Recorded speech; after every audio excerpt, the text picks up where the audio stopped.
Hello students, Pallav physics के amazing platform पे आपका स्वागत है।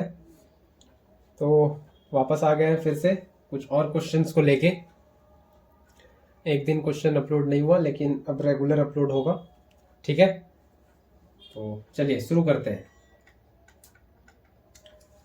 तो क्वेश्चन कह रहा है the diagram along side shows a beam of light red plus blue. दो लाइट है ना, अकेले कुछ या कोई व्हाइट लाइट नहीं है, कोई सिंगल लाइट नहीं, दो लाइट है। Incident normally on an equilateral triangle prism.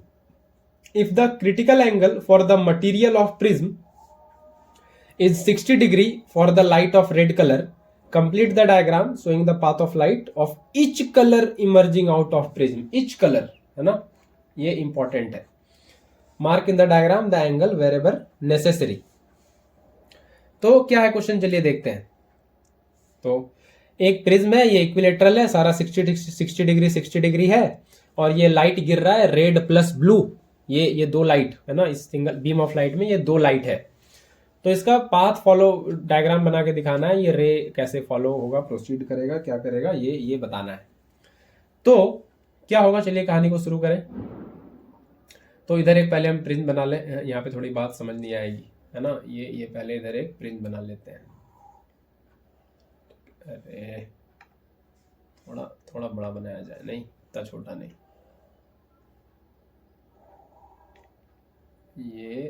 हाँ ये सही रहेगा। ये प्रिज्म हो गया एक, है ना।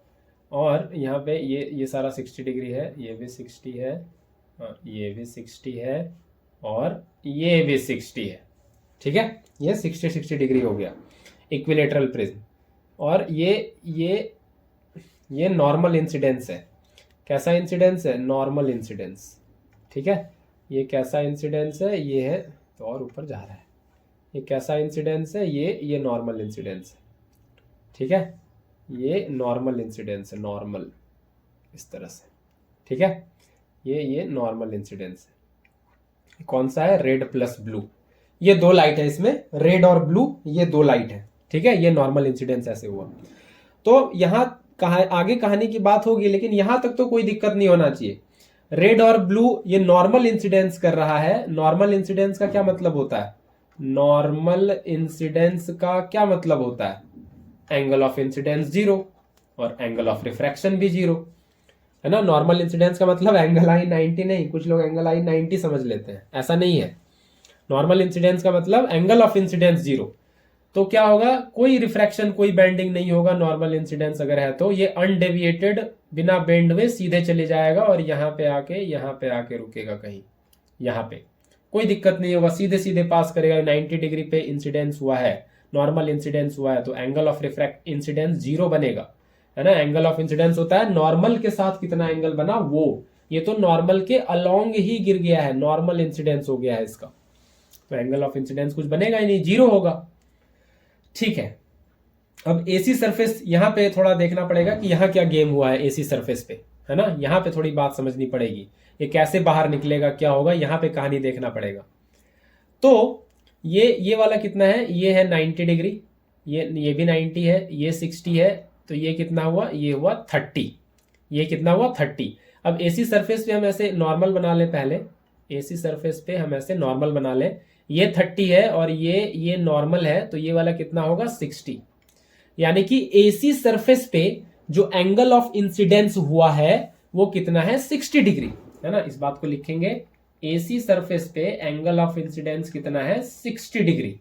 अब ये ray of light denser medium में घुस गया है, ग्लास में, है ना। अंदर मीडियम रिफ्रैक्टिव इंडेक्स 1.5, बाहर है एयर, बाहर का रिफ्रैक्टिव इंडेक्स 1, तो ज्यादा अंदर है रिफ्रैक्टिव इंडेक्स, तो अंदर वाले मीडियम का रिफ्रैक्टिव इंडेक्स क्या होगा? अंदर वाले मीडियम का रिफ्रैक्टिव इंडेक्स ज्यादा होगा, है ना। तो अंदर वाला मीडियम डेंसर है। अब यहां से गेम थोड़ा समझना पड़ेगा कि लाइट डेंसर मीडियम में है और अब इसको बाहर निकलना है रेयरर में, तो यहां पे अब ये सिनेरियो समझना पड़ेगा कि लाइट का होगा क्या? रिफ्रैक्शन होगा, टोटल इंटरनल रिफ्लेक्शन होगा। सर आप ऐसी बात क्यों कर रहे हो? मैं ऐसी बात इसलिए कर रहा हूं क्योंकि यहाँ पे क्रिटिकल एंगल के बारे में थोड़ा बात किया है कि रेड कलर ये आईसी क्रिटिकल एंगल, ये रेड कलर के लिए ये दे रखा है 60 डिग्री, है ना। इस प्रिज्म का, ये जो ग्लास से बना हुआ है उसका क्रिटिकल एंगल होता है मटेरियल का, वो रेड कलर के लिए दे रखा है 60 डिग्री, है ना, रेड कलर के लिए 60 डिग्री। तो ये लाइट गिरा है 60 डिग्री पे और एंगल ऑफ इंसिडेंस भी 60 डिग्री है, तो क्या होगा। तो ये पूरी कहानी समझने के लिए आपको पहले क्रिटिकल एंगल का अच्छे से नॉलेज होना चाहिए, तगड़ा एकदम साउंड नॉलेज क्रिटिकल एंगल का होना चाहिए। तो क्रिटिकल एंगल की थोड़ी देर बात कर लेते हैं, 2 मिनट जल्दी से। तो ये इंटरफेस अगर है और ये अगर कहें डेंसर मीडियम है और ये रेयरर मीडियम है, इसका रिफ्रैक्टिव इंडेक्स कह लें कुछ μ2 है और इसका रिफ्रैक्टिव इंडेक्स रेयरर का μ1 है, और ये नॉर्मल है इस पे, और लाइट रे इस पे इंसिडेंस किया है कुछ एंगल पे, ठीक है, अभी एंगल नहीं रिवील कर रहे हैं, कुछ एंगल पे, लेकिन ये वैसा एंगल है जिस पे लाइट गिरने के बाद ये क्या हुआ कि ये जो रिफ्रैक्शन हुआ यहां से लाइट का जो रिफ्रैक्शन हुआ वो इस इंटरफेस को चरते हुए गया, जैसे गाय घास चरती है वैसे वैसे ये कुछ लाइट रे इस इंटरफेस को ये चरते हुए गया, टच करते हुए, इसको किस करते हुए बिल्कुल गया एकदम, है ना, छूते हुए गया। तो ये अभी ये रिफ्रैक्टेड रे ये रहा रिफ्रैक्टेड रे, ये नॉर्मल से कितने एंगल पे है, 90 डिग्री पे, है ना, ये नॉर्मल से कितना है, 90 डिग्री पे। तो अगर एंगल ऑफ इंसिडेंस ऐसा हो जिसपे रिफ्रैक्टेड रे नॉर्मल से 90 डिग्री पे जाए या उस इंटरफेस को छूते हुए जाए, ग्रेज करते हुए, तो ये एंगल ऑफ इंसिडेंस कहलाता है क्रिटिकल एंगल। ये कहलाता है क्रिटिकल एंगल, IC के बराबर, क्रिटिकल एंगल के बराबर। ये तभी होगा जब रिफ्रैक्टेड रे कुछ ऐसा जाएगा तब, ठीक है, ये तभी होगा, ठीक है। ये पहले क्लियर हुआ। इसी को कहते हैं क्रिटिकल एंगल। तो क्रिटिकल एंगल वो एंगल ऑफ इंसिडेंस है जिसपे रिफ्रैक्टेड रे नॉर्मल के साथ 90 डिग्री से जाता है, एंगल ऑफ रिफ्रैक्शन 90 हो जाए जिसके लिए, और वो इस तरह से इंटरफेस को टच करते हुए, छूते हुए जाए, ठीक है। ये एक बात पहले समझ में आई। तो रिफ्रैक्टेड रे इंटरफेस को टच करते हुए जाएगा अगर क्या हो, angle of incidence critical angle के बराबर हो जाए तो। IC critical angle of incidence के लिए लिख रहे हैं। ये एक बात हुई। क्या हो अगर angle of incidence critical angle से भी ज्यादा हो जाए, क्या होगा उस केस में। अगर angle of incidence critical angle से भी ज्यादा हो जाएगा, I ग्रेटर देन IC, तो उस केस में ये लाइट अपने ही मीडियम में वापस लौट आएगा, और इसको कहते हैं टोटल इंटरनल रिफ्लेक्शन, ठीक है। ये R टोटल इंटरनल रिफ्लेक्शन, ये अपने ही मीडियम में वापस लौट आएगा।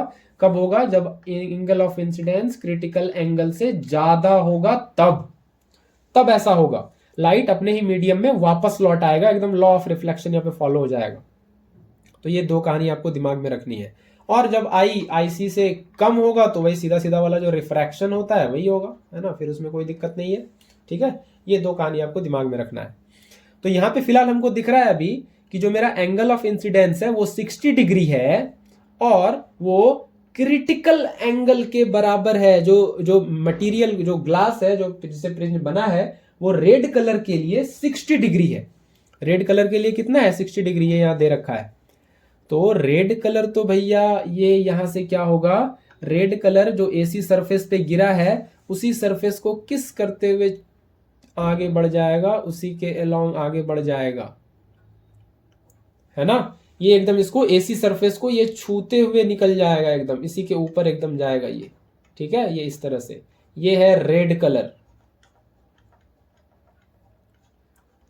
सर ब्लू कलर का क्या हुआ फिर, ब्लू हो गया पानी पानी, नहीं, ब्लू कलर का क्या हुआ। आइए बात करते हैं ब्लू कलर का क्या हुआ, क्या वो रेड के साथ निकला या वो बिछड़ गया उससे मेले में। तो जानने के लिए देखें पल्लव फिजिक्स और लाइक करें। चलिए आगे बढ़ते हैं। ब्लू कलर का क्या हुआ ये समझ लेते हैं, ठीक है। ब्लू कलर का क्या हुआ इसको समझ लेते हैं थोड़ा। तो उसको समझने के लिए, उसको समझने से पहले आपको थोड़ा ये यहाँ पे समझना पड़ेगा कि ये जो क्रिटिकल एंगल, ये इंसिडेंस वगैरह हुआ, यहाँ पे थोड़ा आपको स्नेल्स लॉ की कहानी थोड़ी समझनी पड़ेगी कि ब्लू कलर के साथ हुआ क्या, ब्लू कलर के लिए क्रिटिकल एंगल क्या है प्रिज्म का, ग्लास का, ये थोड़ा पहले जानना पड़ेगा। अगर मैं डेटा लिख दूं तो आप तुरंत से बता दोगे, लेकिन आपको डेटा क्वेश्चन में दिया नहीं है तो आपको खुद से एनालाइज करना पड़ेगा।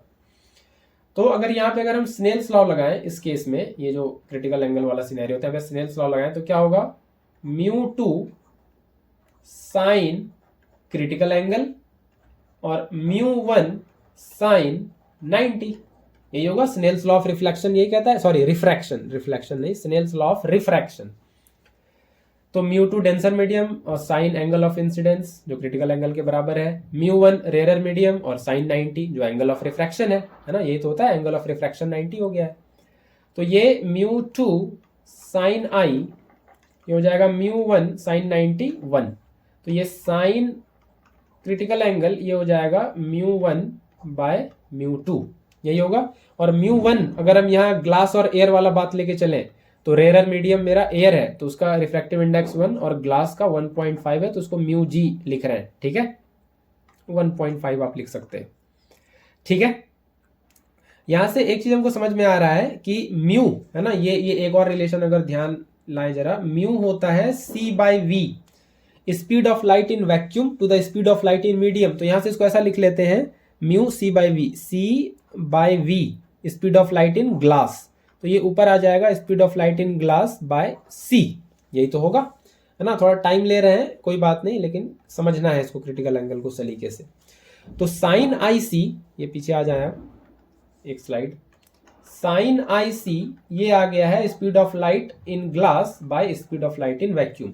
तो ये तो c तो कांस्टेंट है। यहाँ हमको एक चीज बड़ा साफ साफ दिख रहा है कि क्रिटिकल एंगल का वैल्यू जो भी होगा वो डायरेक्टली प्रोपोर्शनल ऐसा हो जाएगा किसके, speed of light in medium के, है ना। वो जो डेंसर मीडियम है, ये ग्लास क्या था, डेंसर।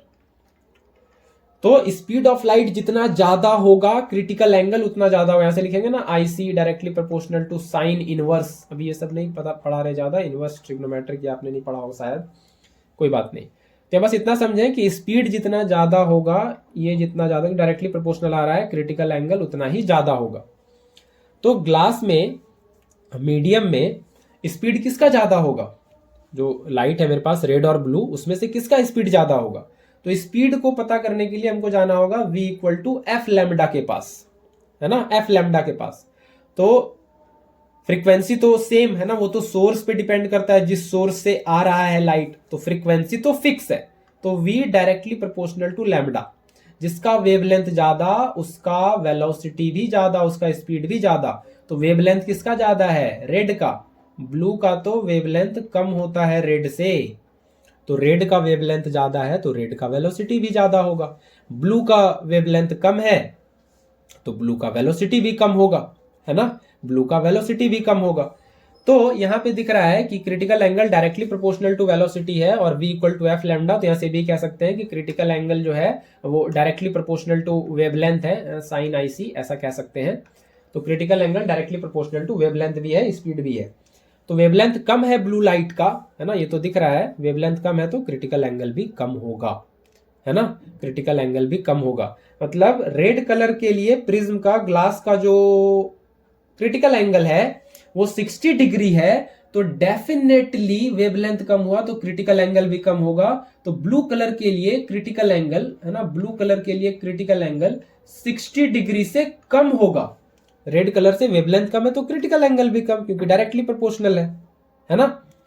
तो क्रिटिकल एंगल 60 से कम होगा तो क्या होगा, यहां पे लाइट इंसिडेंस किया है 60 डिग्री पे, है ना, ये इंसिडेंस किया है 60 डिग्री पे और क्रिटिकल एंगल ब्लू का कम है, 60 डिग्री से कम है। तो क्या होगा, ये जो एंगल ऑफ इंसिडेंस है 60 डिग्री, ये ज्यादा हो गया क्रिटिकल एंगल किसके लिए, ब्लू कलर के लिए, क्योंकि 60 का तो ब्लू, रेड का तो 60 दे दिया, लेकिन ब्लू का रेड से कम वेवलेंथ तो क्रिटिकल भी कम और एंगल ऑफ इंसिडेंस तो वही रहेगा 60 डिग्री। तो ब्लू के लिए क्रिटिकल एंगल कम है और एंगल ऑफ इंसिडेंस ज्यादा है, एंगल ऑफ इंसिडेंस 60 डिग्री है, तो 60 डिग्री ज्यादा हो गया ब्लू लाइट के लिए क्रिटिकल एंगल का वैल्यू प्रिज्म के लिए। तो क्रिटिकल एंगल से वैल्यू एंगल ऑफ इंसिडेंस ज्यादा है तो क्या होता है, टोटल इंटरनल रिफ्लेक्शन। तो यहाँ पे लाइट रेयरर मीडियम में नहीं जाने वाला, यहाँ पे होने वाला है इसका रिफ्लेक्शन, यहाँ पे होने वाला है रिफ्लेक्शन। जितना एंगल ऑफ इंसिडेंस है उतने एंगल पे ये यहाँ से रिफ्लेक्ट करेगा 60 डिग्री पे। अब यहाँ पे ये सवाल है कि ये कितने एंगल पे ये BC सरफेस पे ये लाइट गिरेगा, ये भी सोचना है। तो ये 60 है और ये नॉर्मल है, ये वाला नॉर्मल है, तो ये 60 है, तो ये कितना होगा, ये वाला होगा 30, है ना, ये 30 होगा। तो 60 30 90, तो ये 90 ही बनेगा एंगल। मतलब ये जब बीसी सरफेस से निकलेगा तो बिल्कुल नॉर्मली निकल जाएगा, नॉर्मली, है ना, 90 डिग्री पे निकल जाएगा, ये 90 डिग्री पे निकल जाएगा लाइट यहाँ से। तो ये वाला जो लाइट निकल रहा है ये है ब्लू, इसको ब्लू कलर से दिखाएं क्या, थोड़ा मजा आएगा, नहीं तो ये जो लाइट निकलेगा यहाँ से ये ब्लू निकलेगा। ये बहुत डिटेल में जाते हैं सर आप, आदत हो गई है ना, डिटेल नहीं करते तो फिर मजा नहीं आता। तो ये ब्लू और ये रेड, तो दोनों करण अर्जुन अलग हो गए, है ना, दोनों करण अर्जुन बिछड़ गए मेले में। तो अलग अलग वेवलेंथ होने की वजह से, अलग अलग स्पीड होने की वजह से, अलग अलग क्रिटिकल एंगल होने की वजह से दोनों भाई अलग हो गए, है ना। ब्लू इधर निकल गया, रेड सरफेस को छूते हुए निकल गया। क्या ये क्वेश्चन क्रिस्टल क्लियर है कि नहीं? मेरे हिसाब से तो होगा, है ना। हम उस लेवल पे ले जाने की कोशिश करते हैं कि कोई डाउट ना रह जाए, ठीक है, क्योंकि नए व्यूवर्स भी होंगे तो सारा क्लियर रहना चाहिए सब कुछ। आगे बढ़े, 15 मिनट डिवोट किया भाई इस क्वेश्चन में, ठीक है। चलिए कोई नहीं, आगे बढ़ते हैं, समय मैटर नहीं करता, कम ही क्वेश्चन करें लेकिन पूरा सीखेंगे सलीके से, है ना। तो आगे बढ़ते हैं अगले क्वेश्चन पे, क्वेश्चन नंबर 2, ठीक है। An object of height 2 centimetre is placed in front of a convex lens of focal length 20 centimetre. तो क्या दे रखा है, ऑब्जेक्ट का हाइट दे रखा है, हाइट ऑफ ऑब्जेक्ट, सब स्क्रिप्ट में ओ लिख दिए ऑब्जेक्ट के लिए, ये है 2 सेंटीमीटर। ये कॉन्वेक्स लेंस के सामने रखा हुआ है जिसका focal length 20 centimetre plus 20 centimetre होगा, इसमें कोई डाउट है क्या? कॉन्वेक्स लेंस के लिए प्लस में, कॉनकेव के लिए माइनस में होता है। और ऑब्जेक्ट डिस्टेंस 15 दिया हुआ है, तो ये तो माइनस में होगा, ये तो साइन कन्वेंशन है, इधर रखते हैं ऑप्टिकल सेंटर के लेफ्ट में, जैसे नंबर सिस्टम में होता है वैसे ही, तो ये नेगेटिव होगा। तो अब क्या करना है, पोजीशन बताना है इमेज का और मैग्निफिकेशन बताना है। तो पोजीशन बता लेंगे क्या, 1/v, लेंस है तो -1/u equal to 1/f। Lens के लिए यही, मिरर के लिए यहाँ पे 1/v प्लस 1/u हो जाता है मिरर के लिए, लेंस के लिए तो यही होगा।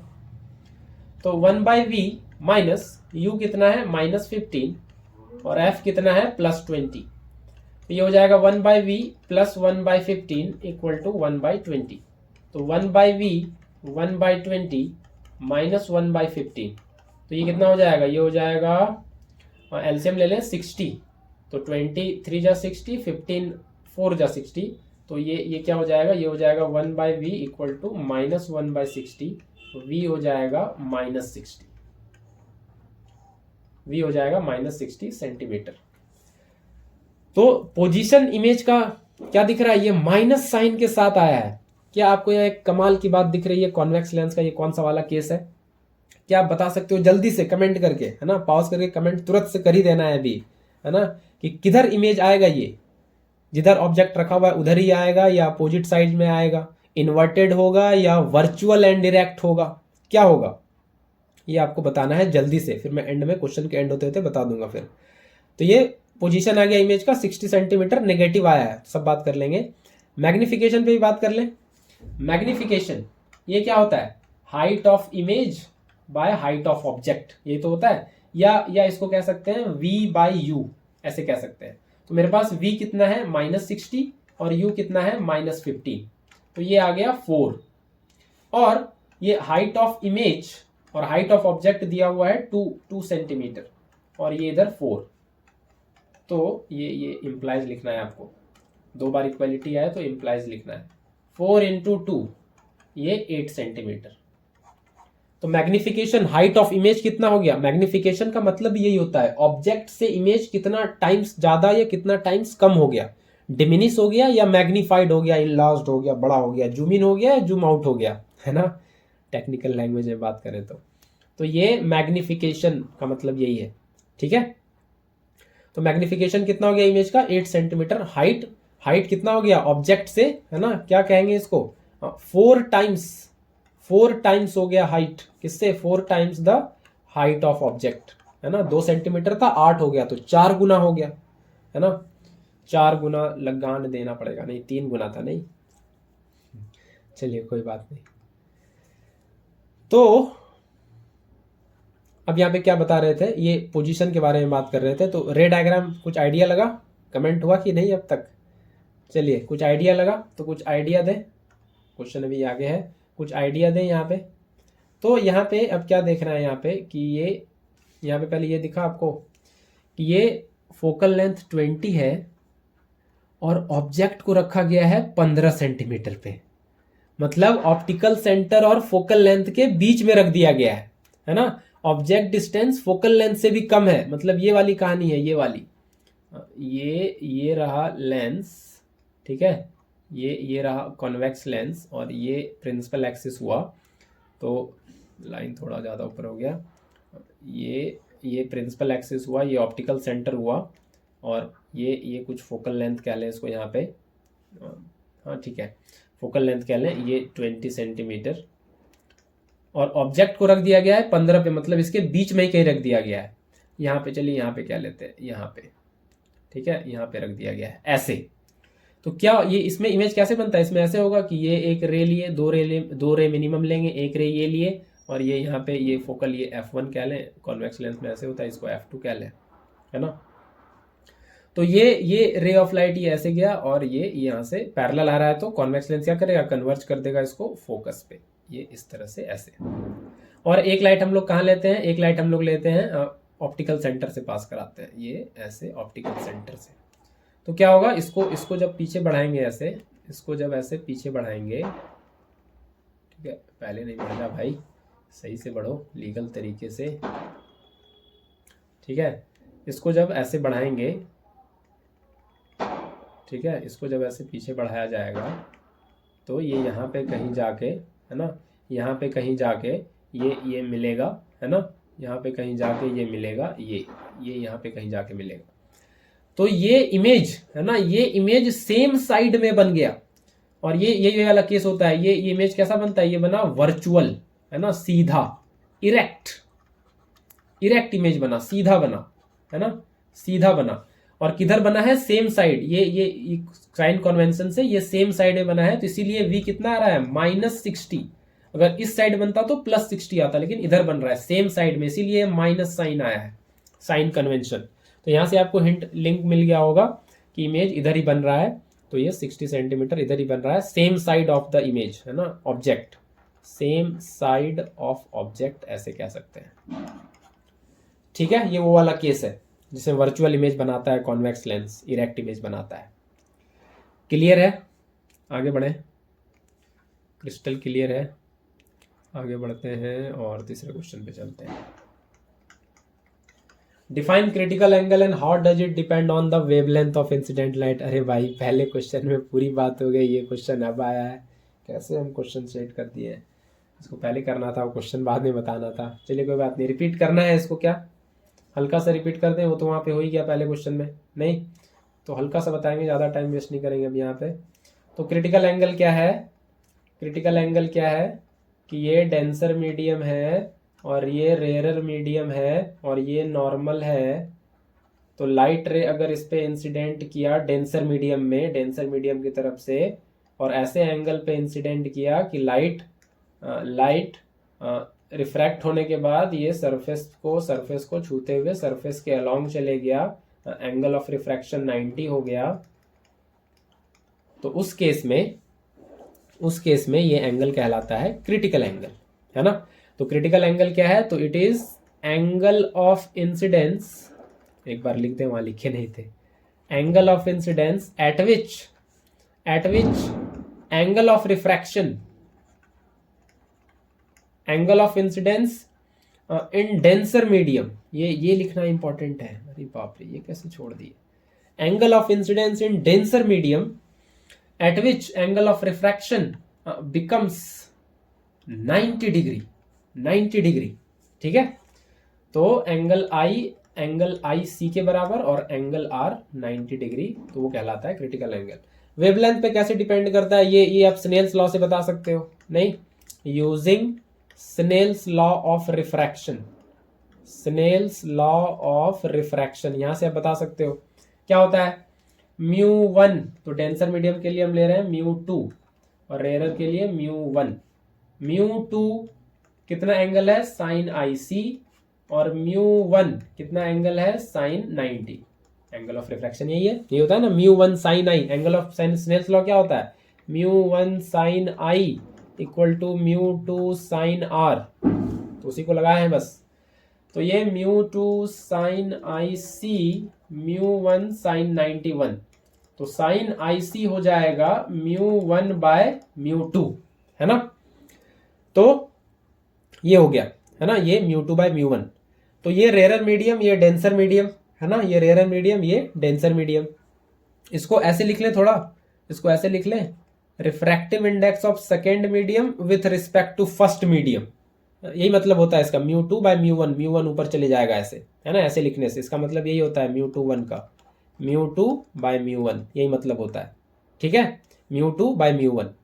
तो ये μ2 1 हो गया, तो म्यू क्या होता है, c बाई वी, है ना, c बाई वी हो जाएगा, ठीक है। वेवलेंथ पे ऐसे डिपेंड करेगा। थोड़ी देर के लिए मान लेते हैं आसानी से समझने के लिए, बाकी कोई दिक्कत नहीं है। डेंसर से रेयरर, थोड़ी देर के लिए मान लेते हैं कि ये रेयरर जो है ना एयर है ना, बात वही है, बस समझने के लिए थोड़ा आसान हो जाएगा। तो ये μ1 1 ही कर देते हैं, इसको हटाते हैं, इसको हम डायरेक्ट लिख देते हैं, अब काम आसान हो जाएगा। साइन ic 1 बाय μ2, ठीक है।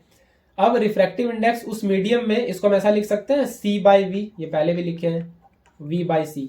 तो यहाँ से क्या दिख रहा है, sine ic directly proportional to speed of light in that medium. तो यहाँ से क्लियर दिख रहा है कि क्रिटिकल एंगल जो है, और चलिए इसको और लिख लें, sine ic directly proportional to lambda, क्योंकि v होता है f लैम्बडा, ये सब पहले बता दिया इसलिए फास्ट जा रहे हैं। तो ये वेवलेंथ के डायरेक्टली प्रोपोर्शनल है, तो क्रिटिकल एंगल डायरेक्टली प्रोपोर्शनल हो गया वेवलेंथ के, ऐसे साइन इनवर्स लैम्बडा, ये इधर आएगा। तो वही बात है कि वेवलेंथ ज्यादा तो क्रिटिकल एंगल भी ज्यादा, ठीक है। ये लॉजिक आपको ध्यान रखना, ये लॉजिक समझाने की कोशिश की मैंने, ठीक है, क्लियर है, ज्यादा नहीं उलझाते। तो क्रिटिकल एंगल ज्यादा होगा तो वेवलेंथ ज्यादा होगा, critical angle directly proportional to wavelength of incident light, ये क्लियर रखना है। आगे बढ़ते हैं क्वेश्चन नंबर 4। तो ये क्वेश्चन है, name the constituent colour of white light for which deviation produced by glass prism is least और refractive index of glass is maximum. किसके लिए ऐसा है। तो व्हाइट लाइट क्लियर है क्या, पहले ब्लैक कलर पे वापस आ जाते हैं। व्हाइट लाइट क्लियर है क्या, व्हाइट लाइट ये बेसिकली कहते हैं कि 7 कंपोनेंट कलर्स का होता है विबग्योर, ये क्लियर है। Violet, indigo, blue, green, yellow, orange, red, है ना, ये क्लियर है। 7 कलर होता है, violet, indigo, blue, green, yellow, orange, red, यही होता है कॉन्स्टिट्यूएंट कलर व्हाइट लाइट का। अब बोल रहा है कि ये प्रिज्म अगर आपके पास है, ये बोल रहा है कि अगर आपके पास ऐसे प्रिज्म है, ये कोई एबीसी कह लें, वैसे एबीसी कहना सही नहीं है, वर्टेक्स प्रिज्म ट्रायंगल जैसा नहीं होता, चलिए ठीक है, समझते हैं फिलहाल। तो ये एक प्रिज्म है, इस पे ऐसे व्हाइट लाइट फॉल किया, है ना, ये ऐसे व्हाइट लाइट ऐसे फॉल किया, ठीक है, ये ऐसे व्हाइट लाइट ये ऐसे करके फॉल किया, ठीक है, ये व्हाइट लाइट फॉल किया। तो नॉर्मल बनाएंगे इस सरफेस पे, तो नॉर्मल ऐसे बना लेते हैं, नॉर्मल बन गया। तो नॉर्मल के साथ जितना एंगल बनाता है इंसिडेंट रे, उसी को कहते हैं एंगल ऑफ इंसिडेंस, ये है एंगल ऑफ इंसिडेंस। तो ये एयर है इधर और ये ग्लास है, तो ये डेंसर मीडियम में जा रहा है, तो क्या होगा, नॉर्मल की तरफ बेंड करेगा, क्या होगा, नॉर्मल की तरफ इधर बेंड करेगा, है ना, नॉर्मल की तरफ बेंड करेगा। लेकिन यहाँ पे दिक्कत ये होती है व्हाइट लाइट के केस में कि जो 7 कलर है सबका बेंडिंग अलग अलग अमाउंट से होता है ना। ये जो बेसिकली 7 कलर है ये टूट जाता है ऐसे 7 कंपोनेंट कलर में, सब बेंड अलग अलग अमाउंट से होता है, सबका बेंड होने का अमाउंट, मुड़ने का अमाउंट, वो जो डिग्री है जितने से वो मुड़ता है वो सबका अलग अलग होता है। तो कुछ ऐसे मुड़ता है, ठीक है, सबसे ज्यादा, फिर उससे कम, फिर उससे कम, फिर उससे कम, ये 4 हो गया, ये 5, ये 6 और ये 7, है ना। सबको बाहर निकालें, 1 2 3 4 5 6 7, है ना, भावनाएं समझनी है, ठीक है। और इसको फिर ऐसे स्क्रीन पे ऑब्टेन कर लेते हैं, वायलेट ऐसे करके यहाँ से लेके रेड तक जाता है। तो यहाँ पे दिख रहा होगा आपको, सबसे ज्यादा जो मुड़ता है वो वायलेट है और सबसे कम जो मुड़ता है वो रेड है। तो लिस्ट डेविएशन किसका हुआ, पहले का आंसर रेड, है ना, पहले का आंसर रेड। अब यहाँ पे सवाल ये आता है कि सबसे ज़्यादा वायलेट क्यों मुड़ा और सबसे कम रेड क्यों मुड़ा। क्यों रेड सबसे कम मुड़ता है, ऐसा क्या है उसमें कि रेड नहीं मुड़ता वो। तो इसका आंसर छुपा हुआ है कि ये सारा कलर है ये सबका वेवलेंथ अलग अलग है ना। वेवलेंथ अलग अलग होगा सबका। वेवलेंथ जो है वेवलेंथ सब कलर का क्या है, डिफरेंट है, अलग अलग है। सब कलर का जो वेवलेंथ है वो क्या है, अलग अलग है सभी कलर का। तो वेवलेंथ अलग अलग है तो v होता है एफ लैम्बडा। तो जिसका वेवलेंथ ज्यादा डायरेक्टली प्रोपोर्शनल टू लैम्बडा, जिसका वेवलेंथ ज्यादा उसका स्पीड भी ज्यादा, है ना। जिसका वेवलेंथ ज्यादा उसका स्पीड भी ज्यादा, ठीक है। तो वेवलेंथ सबसे ज्यादा होता है रेड का, सबसे ज्यादा। ये जो विबग्योर है ना, ये वायलेट से रेड की तरफ बढ़ते हैं तो वेवलेंथ जो है ये बढ़ता है, ठीक है, वेवलेंथ इंक्रीज करता है। तो सबसे कम वेवलेंथ वायलेट का, ये इसका वेवलेंथ मिनिमम और रेड का वेवलेंथ मैक्सिमम। तो सबसे ज्यादा वेवलेंथ रेड का होता है, ठीक है, इसीलिए सबसे ज्यादा स्पीड से ट्रेवल करता है रेड सबसे ज्यादा और वायलेट सबसे कम, ठीक है। तो सबसे ज्यादा स्पीड रेड का होता है प्रिज्म के अंदर, ग्लास के अंदर, इस मीडियम के अंदर, किसी भी मीडियम के अंदर रेड सबसे फास्टेस्ट ट्रेवलर है, ठीक है। तो सबसे तेजी से ट्रेवल करने की वजह से क्या होता है, आप खुद सोचें। कोई आपके पास दो लोग दौड़ते दौड़ते आ रहा है, ठीक है, एक बहुत तेजी से दौड़ रहा है, एक बहुत धीमे दौड़ रहा है ना। तो किसको रोक पाना आसान होगा, तो जो धीमे से दौड़ रहा है उसको। जो बहुत तेजी से दौड़ रहा है उसको रोकना मुश्किल होगा, है ना। तो जो बहुत तेजी से चल के आ रहा है, जो रेड बहुत तेजी से चल के आ रहा है, उसको मोड़ना मुश्किल है क्योंकि उसका स्पीड बहुत ज्यादा है। जो हल्का है उसको ऐसे पकड़ के ऐसे मोड़ दिए, है ना। जो इजी है, जो इजी दौड़ रहा है, जिसका स्पीड धीमा है, जो बहुत तेजी से दौड़ रहा है क्रिस की तरह, उसको मोड़ना मुश्किल है ना। जो बहुत धीमे चल रहा है साइकिल से, उसको मोड़ देंगे। जो बाइक से उड़ रहा है उसको मोड़ना मुश्किल है कि नहीं। तो इसीलिए रेड का स्पीड बहुत ज्यादा है, इसीलिए इसको मोड़ना मुश्किल है।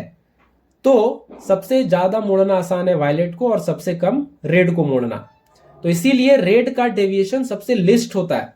तो इसीलिए रेड का डेविएशन सबसे लिस्ट है, ठीक है, ये भी क्लियर हुआ। अब आगे क्वेश्चन है, रिफ्रैक्टिव इंडेक्स ग्लास का मैक्सिमम है किस कलर के लिए।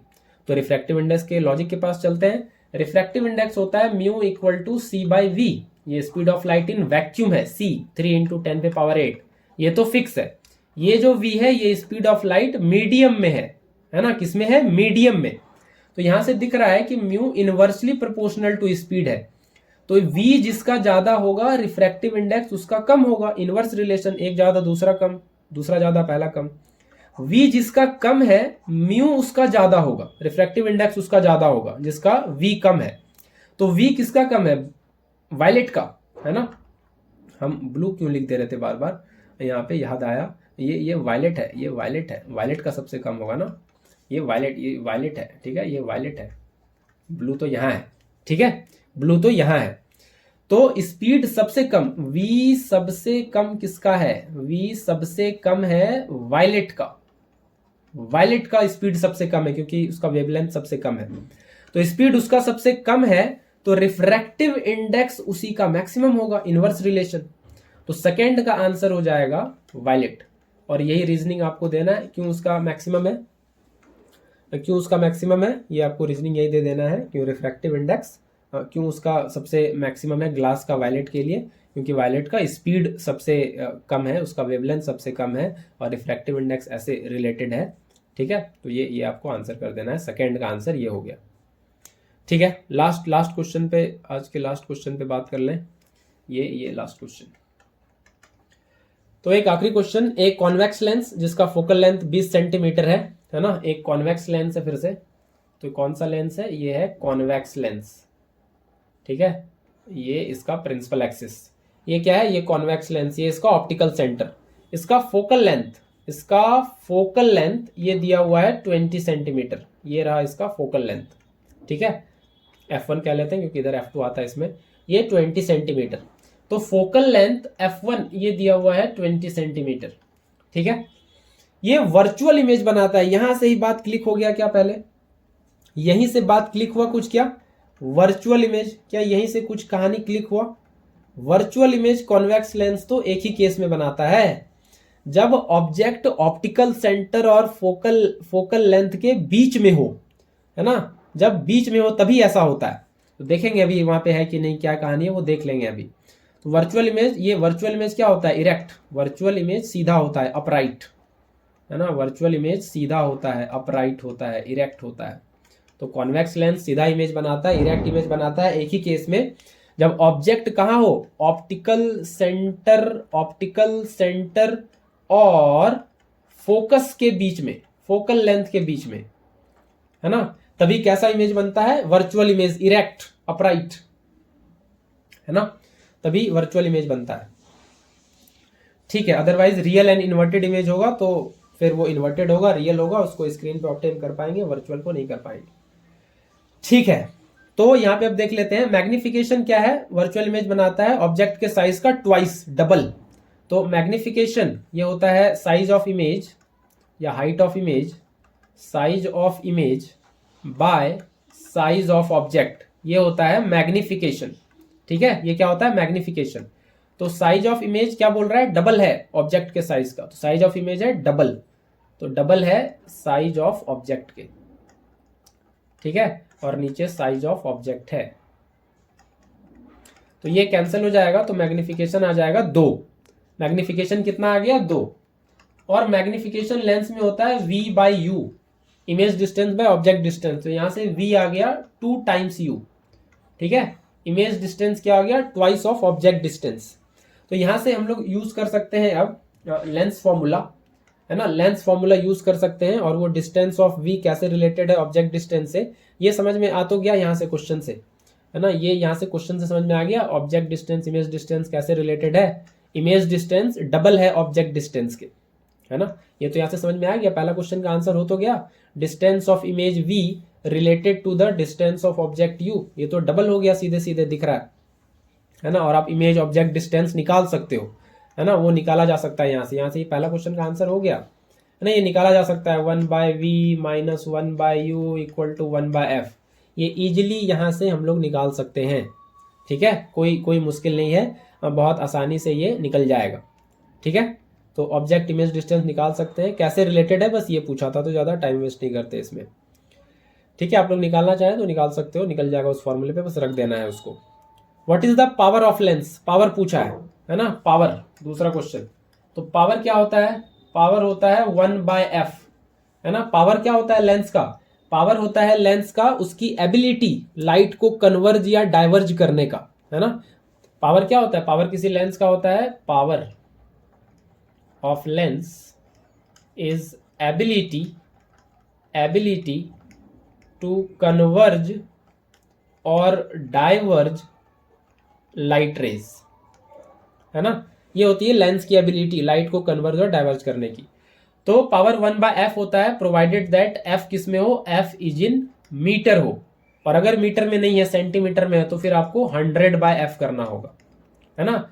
तो 100 बाय एफ करना होगा अगर पावर मीटर में नहीं है, तो पावर अगर फोकल लेंथ अगर सेंटीमीटर में है तो 100 बाय एफ, है ना, पहले मीटर बनाना होगा ना इसको, यहाँ से 1 बाय फोकल लेंथ अगर सेंटीमीटर में तो क्या करेंगे, मीटर कैसे बनाएंगे, 100 से डिवाइड करके, अब बनेगा मीटर, तो ये हो जाएगा 100 बाय एफ, ऐसे करना पड़ेगा, है ना, क्योंकि पावर का यूनिट होता है डायप्टर में, डी लिखते हैं ऐसे, डायप्टर, है ना, ऐसे डायप्टर।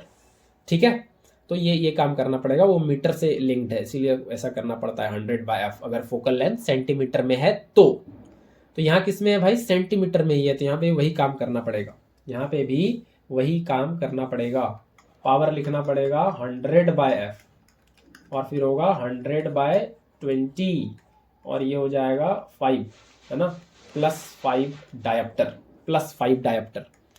ठीक है, +5 डायप्टर ये हो जाएगा पावर इस लेंस का, कॉन्वेक्स लेंस है, पॉजिटिव पावर ही आएगा, है ना, लेंस पॉजिटिव कॉन्वेक्स लेंस।